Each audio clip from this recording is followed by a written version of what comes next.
Got everybody lined up, ready to go. Is everyone ready? Wonderful. Thank you.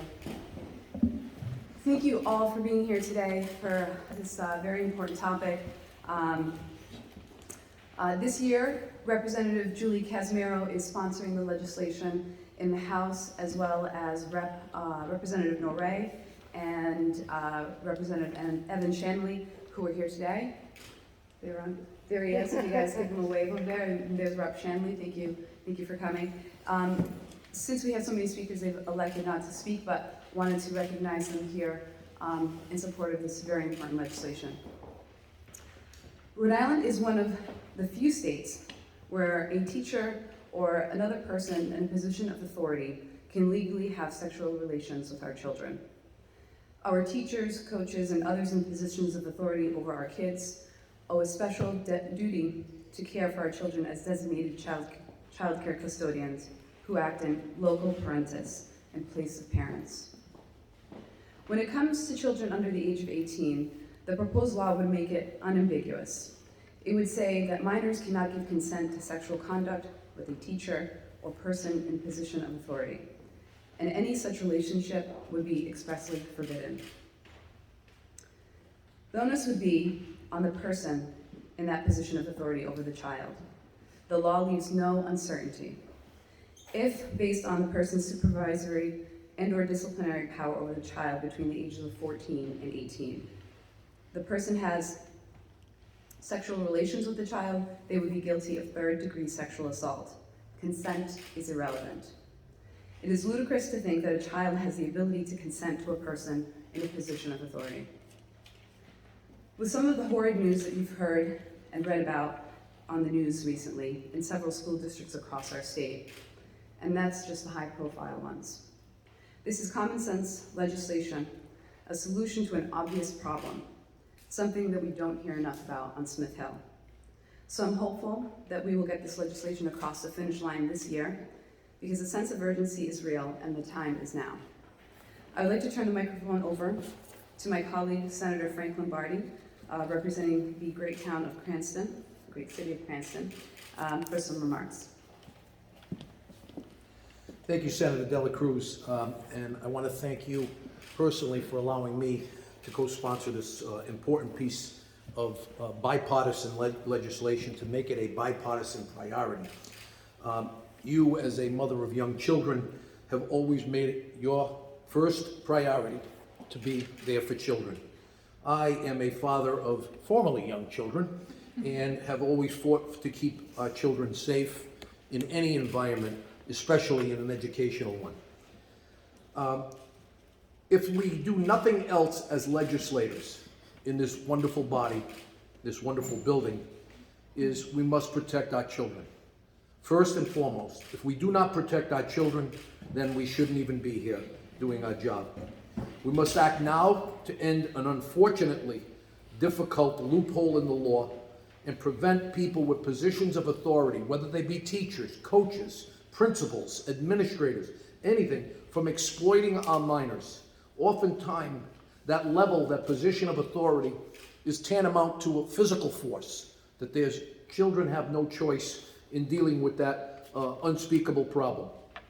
So today, as a Democrat in a bipartisan bill, what my colleague said is a common sense bill, I call upon leadership who has always shown the predilection to protect children. Senator McCaffrey, President Ruggiero, and Whip Goodwin have always been tremendous protectors of children. I know and I'm confident that we're going to put this before the committee to vote on it and bring it to the floor and pass what is common sense legislation before the end of this session. Thank you very much.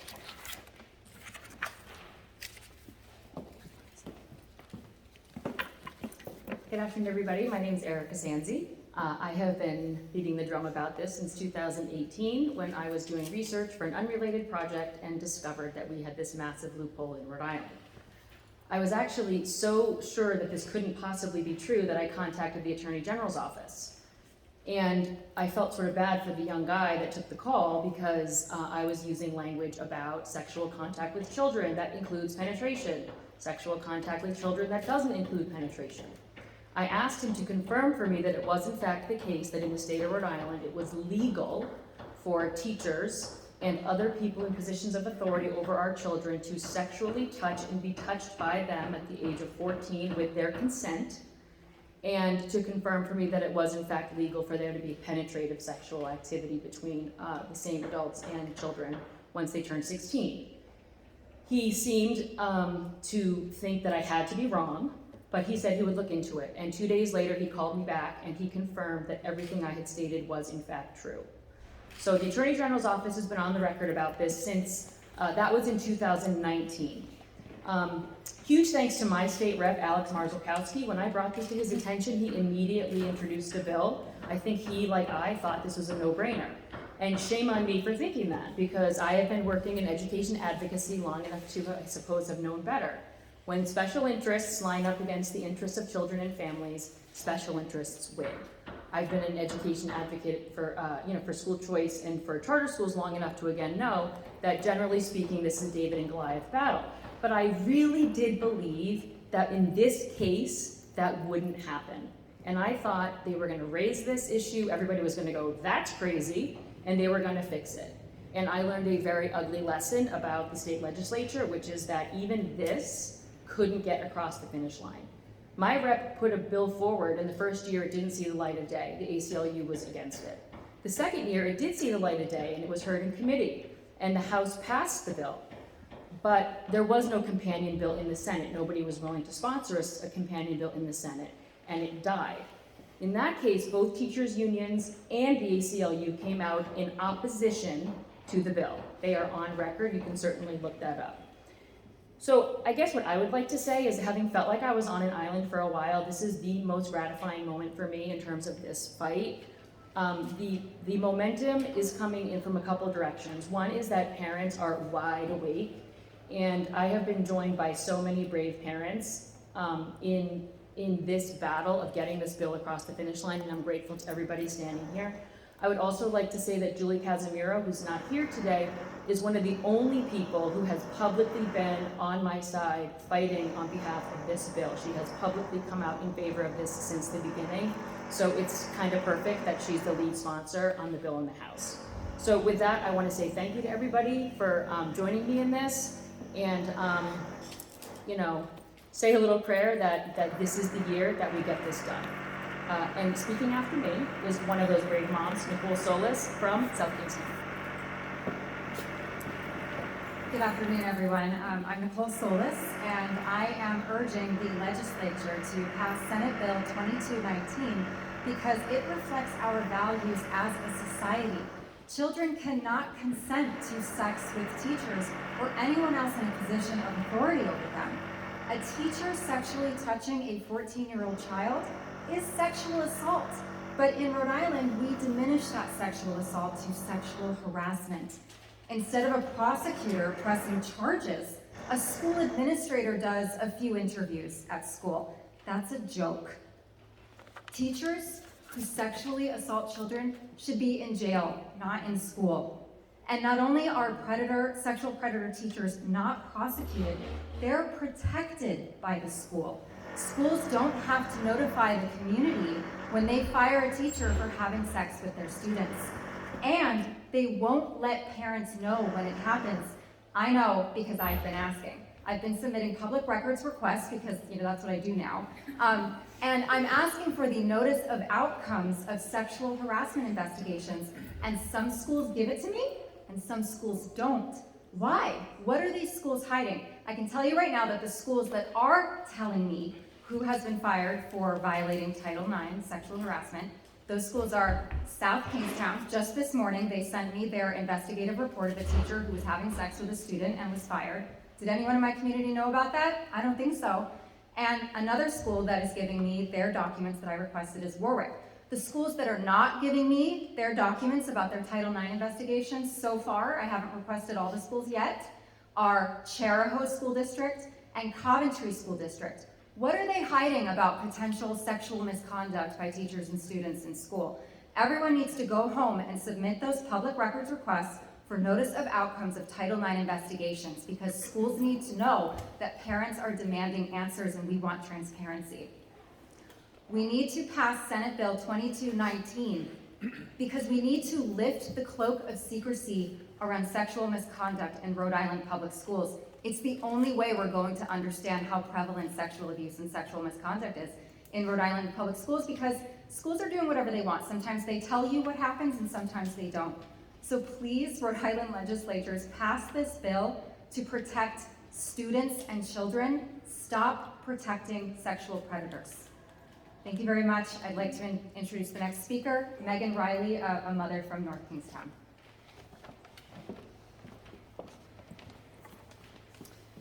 Good afternoon. I am here today in support of S2219.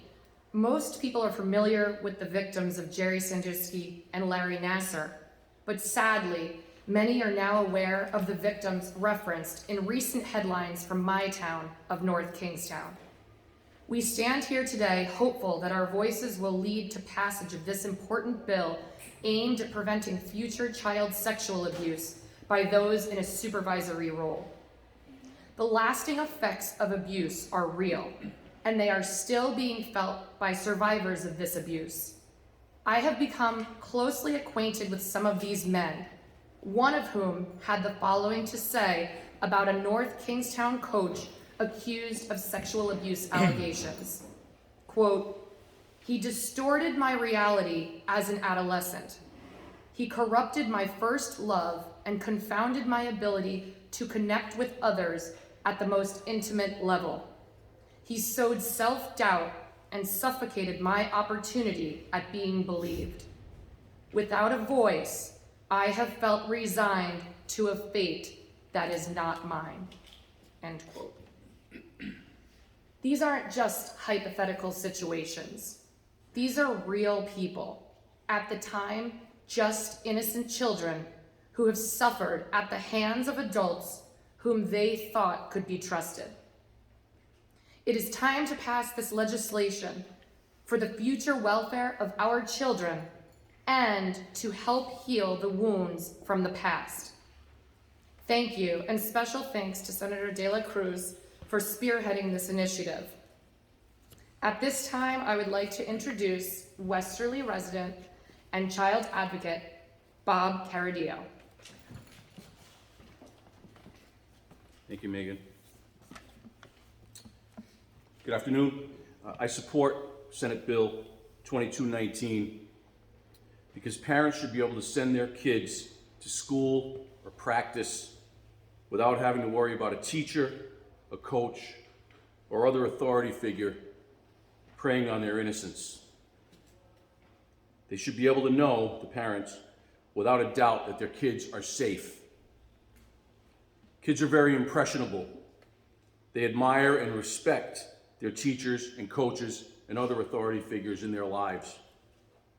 To have an adult take advantage and use that trust against these kids is wrong, and it's disgusting, and it has to stop. Our Judiciary Committee must vote this out of committee, then the full Senate must pass this bill. Our senators must answer the bell for these kids and protect them from those authority figures who seek to do them harm. Our kids' safety transcends politics or party, as we've seen. If we can't find common ground on an issue like this, then when will we? We must close this loophole in the law and pass S2219. Now it's my pleasure to introduce Lori Gaddis Barrett, a Glocester resident of Parents United, Rhode Island. Good afternoon, everyone. It's so nice to be here, and I'm so sorry that it's about such an icky subject. Again, my name is Lori Gaddis Barrett. I'm from Parents United, Rhode Island. It would be hard for me to say anything more meaningful than some of the things that you've already heard. We've had so many parents working so hard for so long to get this bill over the finish line. And many thanks to my Senator Atty De La Cruz, for leading that charge in the Senate, and to Julie Casimiro, Rep. Casimiro from the House, leading the charge on the House side. I hear a lot about S2219, but don't forget there's an H230. And again, thank you, Rep. Shanley, for coming to supporting the parents, and Rep. Norway. we can't thank you enough. This is an obvious bill to support, and everyone's mentioned the recent headlines, but that's not just the reason that we should get it over the finish line today. We need to get it over the finish line this session because it's the right thing to do. And there's got to be a moment where we can all come together and protect our children. So I'm gonna echo the others, and I'm gonna ask all the legislators, the senators and the reps and the Senate President and the Speaker of the House, please help us. And for the members of the press, help us get our story out. Let everyone know how important this is to the parents in Rhode Island, and thank you very much.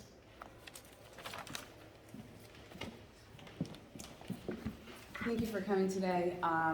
If you would like to ask questions, just raise your hand, I'll call on you, and we'll start with, because you had your hand up first. Senator Lombardo, Lombardi, please. Lombardi, sorry. It's a big mistake. You're a member of Senate Judiciary, correct? I am. Senator Coyne, where does she stand on this? Is she ready to move this through committee? I think she is. I think she is. She just, as you know, we have to get a full line of bills through to Right. help for further study. I cannot, and again, this is just one lowly senator's opinion, I can't imagine that this bill doesn't come back for a vote. Thank you very much. You're welcome. That was essentially my question, but on the House side, that was just introduced, right? I mean, was it last week? Yes, last week, And they're identical identical. And it passed in 2019 in the House. in the House. So any reason to think it may or may not pass there this time? Well, I can't think of a reason, and neither can these parents and reps and senators, so hopefully this is the year that it gets passed. And why the push now?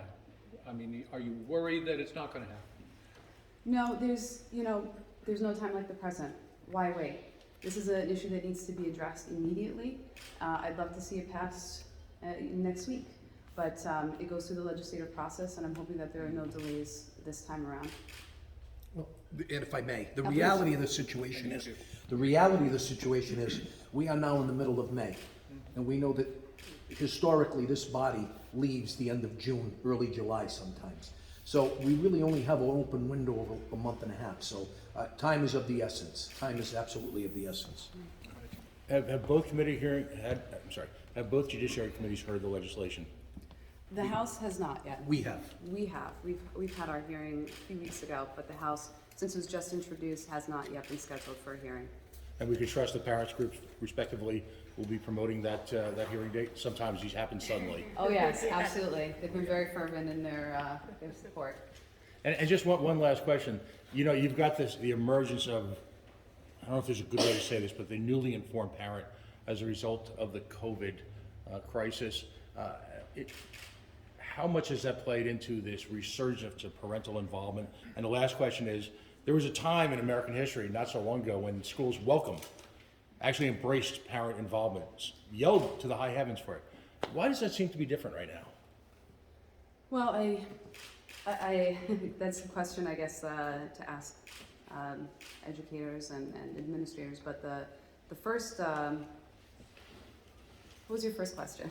Let's focus on the parental involvement. I mean, Yeah, the parental involvement. So I'm going to say this, and I say this all the time to individuals. You know, you can do almost anything to me, and I'll take it. You know, you can raise my taxes, and I'll live with it. But the moment my children are affected, that's when you've crossed the line. The mama bears, the papa bears wake up, and this is exactly what's happened. It's not that it wasn't important before, but now that it's come to the forefront, and now that information has come out that there is a loophole, that's why parents are involved, because it's their children, and there's no greater treasure in the world than our kids. Any other questions? I'm just curious what your reaction would be to the opposition, for instance, to the ACLU that says there may be instances of, like, maybe it's inappropriate behavior, but it doesn't deserve being criminal, i.e., say you have a 19-year-old college RA who has sex with a 17-year-old student on the floor. Under this bill, that would now be illegal. No, because 18, you're of age of consent, so you can consent to a sexual relationship with a 19-year-old. Not if you're 17. You're a 17-year-old college freshman. You have sex with a 19-year-old RA. Did you, yeah, please, absolutely. Since I've been practicing law for about 34 years, so I think, first and foremost, if we were to design our legislation after everything the ACLU is against, then we would never pass legislation. However, that being said, I think that's what the courts are for. I think that the courts would read into what level of strength or level of influence that person, that RA, that 19-year-old RA may have over the 17-year-old kid. But I think that we're not looking to criminalize those kinds of cases. We're looking to criminalize the obvious cases. The 15-year-old kid that's in math class and has his teacher call after school and start influencing that child into a sexual relationship. That's what we're looking to do. And can someone, I'm sorry. I'm sorry. What's that? Did I you have have one one? other question. Yeah, we'll finish up with you. Go ahead. Can someone explain the loophole to those that might be less familiar with it that allows, there's a couple of you Yeah. who said a 14-year-old to have, It's 14 to 15. They can consent to touching, so non-penetrative acts. That's where the loophole is. And as far as the that ACLU, doesn't, the statute of limitations is 16 for consensual sex, right? right, yeah. So, and as far as the ACLU, I'm going to mention that as I was in committee, they were testifying in support of the bill prohibiting those under under incarceration or in the custody of police or the ACI, that those in their custody would not be able to consent to acts of sexual acts because of the power imbalance. And I said in committee, I fully support that. I can support that legislation because of the power imbalance. But why can't the ACLU support this power imbalance, where these children are not, they're not adults, they can't consent. So thank you so much for coming out. I so very much appreciate it. If you have any questions, happy to chat with you, as well as the parents that came out, the advocates, will be right over here. Thank you.